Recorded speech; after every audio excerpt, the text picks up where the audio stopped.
What's up, everybody? Brett Okamoto from ESPN, and I'm joined today by UFC lightweight Michael Chandler, who is involved in one of the most anticipated fights the rest of 2021. He will be facing Justin Gaethje, of course, at UFC 268 at Madison Square Garden. It is October 20th. We are filming this. That is 17 days away from the fight, Michael. So tell me, this far out, I mean, what needs to still be done? Sort of what's going through your mind? How are your nerves? How are you feeling 17 days out? 17 days out, man. It is nice once you get toward that last, third of training camp, when you've gotten through the process, you've gone through a lot of the hard stuff. I mean, we're still going to go hard for another week and a half, hard sparring and that kind of stuff, final preparations, continue working on the game plan. Nothing better than when it's actually fight week, or even it's that last sparring session where you're not sparring and you're watching all the other guys spar and you're like, I'm glad I'm not doing that today. But yeah, no, we still got another hard week ahead of us. Anticipating the toughest Justin Gaethje that we've ever seen. He's coming off of a loss. I'm coming off of a loss, essentially, shattering both of our dreams of becoming the UFC champion. So I expect him to come out with a fire. I'm going to come out with a fire, and it's going to be a good night at Madison Square Garden. So, like, for all of us kind of watching from the outside, I mean, we're talking about a war, a back and forth fight. These two guys are very dangerous. Someone's getting put to sleep, like all of that stuff. Like, do you feel that when you're in the camp and you're preparing for someone, or is that just kind of like hype for the rest of us? But like for you, it kind of feels, the same. Yeah. I mean, truthfully, I'm always prepared for a war. That's what you have to do. You prepare for that war, the worst case scenario, deep in the suck, deep in the middle of these tough rounds against a very tough opponent who just you can't put away. He's trying to put you away. That's what you prepare for. You never prepare for the quick knockouts. You never prepare for the quick submissions. You hone those skills in order to have those skills come out in the octagon. So this camp isn't much different. I will say, I think Justin Gaethje is the scariest guy that I've ever fought. He's the craziest guy that I've ever fought.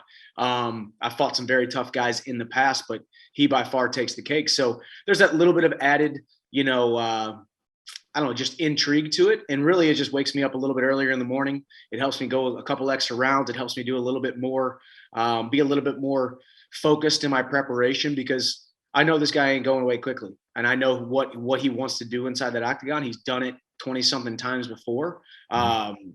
Phenomenal fighter, dangerous fighter. So all things considered, man, it's just another training camp for me, really. Except, you guys and the fans know that when we both step inside that octagon, win, lose, or draw, neither of us have ever been in a boring fight. Mm-hmm. So it's going to be exciting no matter what. You just described it as when you're in the suck and you got to be ready for that. He described it, I believe, when I spoke to him a couple of weeks ago, he called it like the darkness. Yeah. And he said, I like going there. I get to go there twice a year. So I'm looking forward to going there.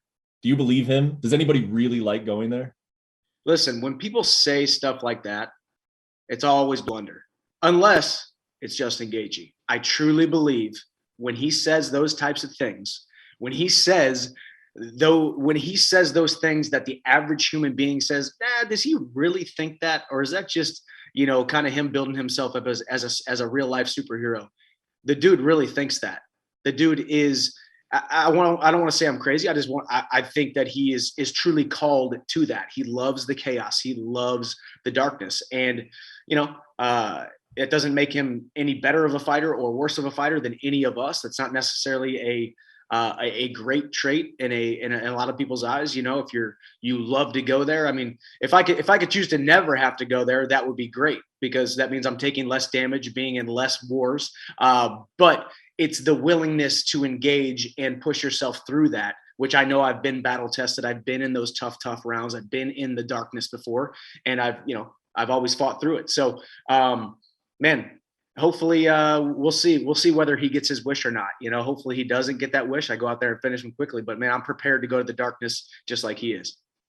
I get this feeling when I'm watching, you two interacted on that weigh-in show, and then you kind of had a couple lines sort of back and forth in the media.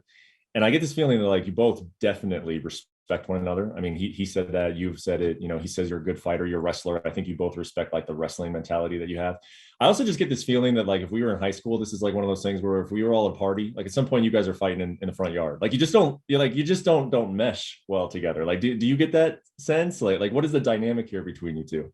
I mean, I think we're both chasing after the exact same thing. And a lot of times people who are so similar don't get along. A lot of times, they say opposites attract, right? But I think Justin Gaethje and I really are cut from the same cloth. Small town, middle class, hardworking family, wrestling family, Division I All-Americans, came in with the hopes and dreams of becoming a UFC champion eventually, but winning world titles outside of the UFC, huge signings for the UFC, and then come in and kick the door down to the lightweight division. We've had very similar paths.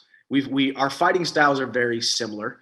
So it just, I think his name was one of the first names that I said whenever I came into the UFC. I was excited to fight Justin Gaethje. I was excited to compete against him because I do truly respect him. If I was a fan and I wasn't in the sport of mixed martial arts, he would be one of my favorite fighters. He's a guy that always comes. He's a promoter's dream, and he's exactly what you want fighting inside your organization. So he was a huge pickup a couple of years ago, won the interim title, has fought for the title. He and I are very similar, and I think it's going to make for some fireworks on November 6th. So, but there's for me at least, there's a huge mutual respect, and I'm not the kind of guy who needs to build the other guy up like he smacked my wife or has said certain things. I'm not driven by that. I think he is a little bit more driven by, hey, this guy's taking everything that I'm trying to accomplish. I got to tell myself that I hate him. I got to tell myself that, he's this and he's that, when truly I think when you strip this all away and one of us gets our hand raised on November 6th, there will be hey, I respect you. It was an honor to compete against you type of scenario. Maybe, hopefully, if not, I'll fight him again. About a month ago, and you always, like, everybody knows this about you. Like, you give great interviews, you speak your mind, you don't hold anything back, but you're kind of like one of those guys where that only happens if people are asking you questions. You don't like go out of your way to poke the bear. But about a month ago, you put out there on social media, like, hey, the first one to take a step backwards is a Timid Soul. Why did you decide to do that? Because I wouldn't say it was necessarily out of character for you, but it's not necessarily also something that we've come to really expect from you, to kind of let your opponent, know that ahead of the fight. Yeah, no, I think I just think I know his fight. I know what he has inside of him and what he wants inside of this fight. I know what he wants to bring to the octagon. I think we've seen a maturation process after the couple knockouts he's suffered.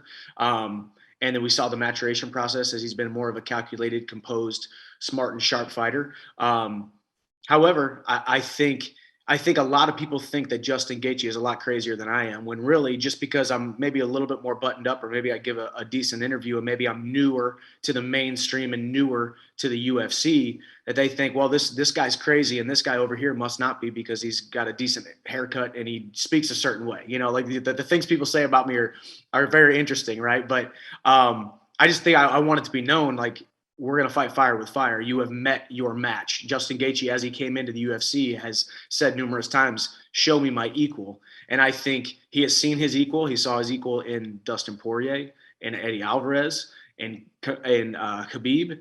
And I am very much his equal. And I do think I am the superior fighter. And I think November 6th, I get to put that on display. And maybe I'm right, maybe I'm wrong. Either way, y'all are going to be entertained.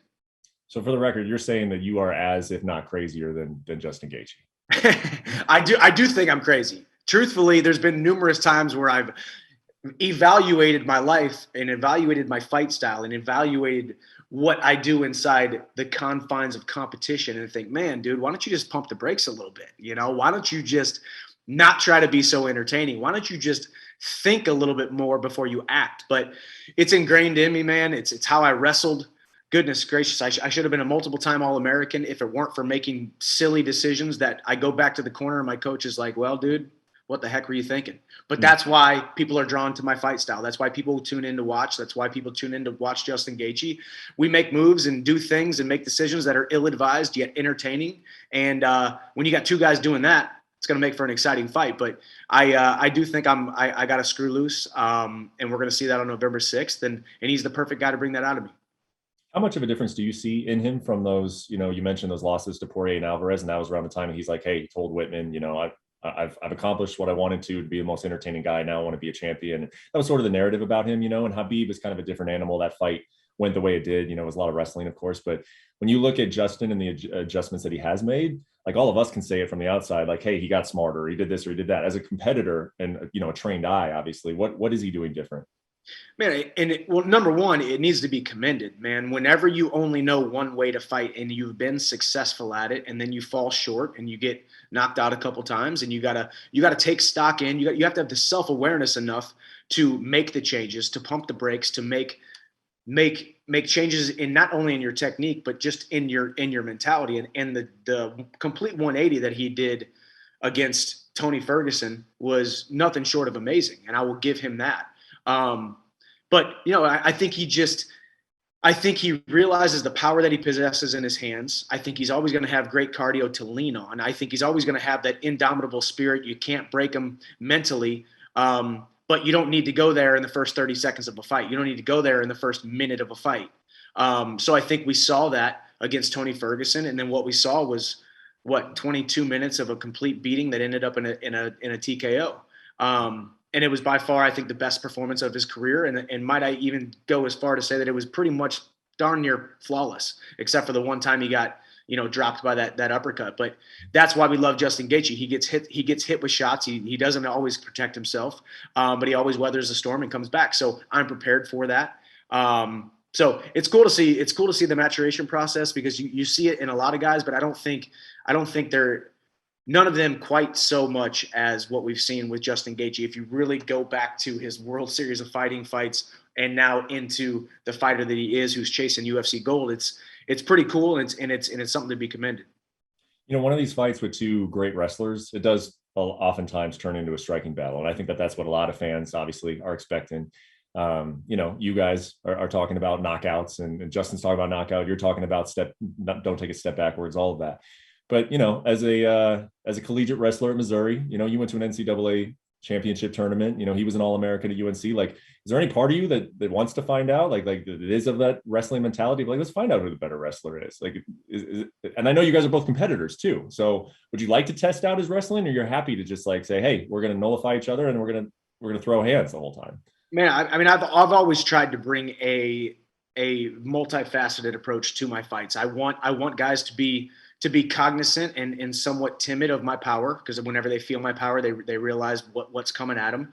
I want to push the pace. I want to touch them in the legs, in the body, in the head, shoot for takedowns, fake takedowns, do it all, you know. And that's what I've trained. That's how I've trained my entire career, because I think when you got power like I possess, I think a lot of guys tend to evade.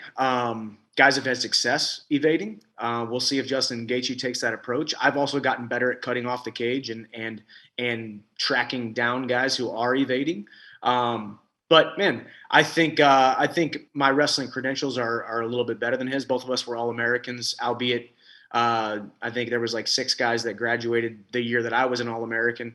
And there was like 3 or 4 two national champions and 4 or 5 All-Americans in my weight class. And the 2 guys who took 7th and 8th in my weight class were in the finals the next year. So there's no comparison to the 2 weight classes. That's not to say that he's, you know, many levels below my wrestling, but when it comes to wrestling credentials and then just overall wrestling in fights. But I also think Justin Gaethje hasn't had to use his wrestling because he's been so dominant on the feet and loving to engage in the dominance on the feet and get into those knockdown, drag out wars. So I'm just looking to be a complete mixed martial artist on November 6th, but I'm going to be swinging for the fences, looking for the knockout early and often. I know that this is almost a silly question in my mind, but I want to ask it to you anyway. When you put it out there, hey, the first person to take a step backward is a timid soul. When you get in that fight, if it so happens that you need to take a step backward, you won't even think twice about doing it, right? I mean, like this is just like this is a throwdown, silly kind of challenge, right? We're not letting it kind of into our mind on fight night. Of course, no, but I do believe I won't take the first backward step. Am I going to be smart? Am I going to throw away the entire fight by running forward and making sure I don't take that first backward step? Yeah. Of course not. I got a family to feed. I got a legacy to leave. I got a belt that I believe I can win in the next 6 months. But no, I mean, I do believe when guys feel my pressure. I mean, Dan Hooker is a guy who likes to come forward. You know, like these guys. I have the willingness to get in their face and get inside that fight really, really quickly and get things going really quickly. I was the same thing. I was the same way in wrestling. I wasn't an outside wrestler. I wanted to get in your face. I wanted to pull on your head. I wanted to grab your wrist. I want to go underhooks. I want to have my hands on you at all times, because every moment that I have my hands on you, I am wearing you down, and eventually you break. Do I think Justin Gaethje is probably one of the most unbreakable guys, or as close to unbreakable as I have fought? I do. And that gets me excited. That wakes me up early at night. So I do think he takes the first backward step. Either way, I ain't going to fault him for it if he does, but he is a timid soul if he does. Since I have to stand by my words that I already said. Let's wrap it up with this, man. Let's say that, goes your way. You get your hand raised in Madison Square Garden. It's November. You enjoy Christmas. What does 2022 look like? If you win this fight, what's a perfect 2022 for you? Man, I win this fight, I think I'm right there back in title contention. Justin Gaethje is the number one contender. He calls himself. He said he's already been told that he gets a title shot with this win. I may have heard that as well. But either way, we'll see what happens and how the fight on December 11th materializes. I think if Oliveira does find a way to beat Poirier, which I do have Poirier winning that fight, but if Oliveira does win, dadgum, he hadn't lost a round since 2017 until Michael Chandler showed up and 10-8'd him in the first round.